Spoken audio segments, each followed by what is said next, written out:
Agnes Thompson, and I am Design and Arts Editor at Wallpaper.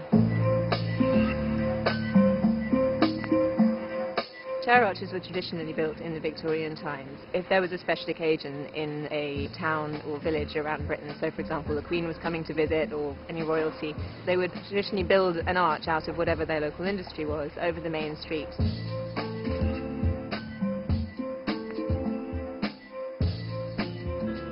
The chair making is very traditional, very indigenous to the Chilterns in High Wycombe, and it goes back 300 or 400 years when the beech trees, the bodgers they call them, which is a really unfair title really, but the bodgers worked in the woodlands making chairs, and they produced chairs in their thousands.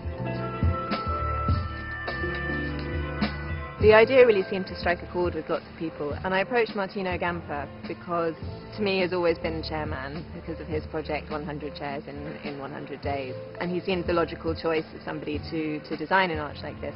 My name is Martino Gamper. I'm a furniture designer.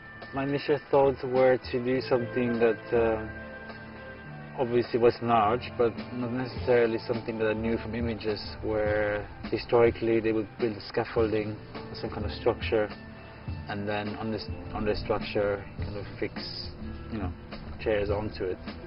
I wanted to create an arch that was self-supporting, made out of chairs, with the least kind of help of any other means. So really just chairs stuck up into an arch.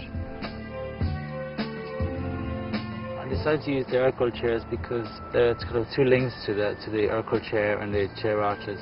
Historically, obviously in Buckinghamshire there used to be all these chair arches turn the century, and one of the few last companies left that really produces furniture in the UK. Secondly, the chair model that we choose was very suitable for stacking.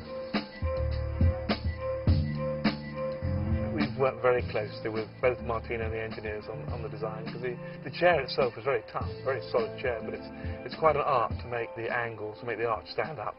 And then working with Martino on the colours and the arrangement has been fantastic.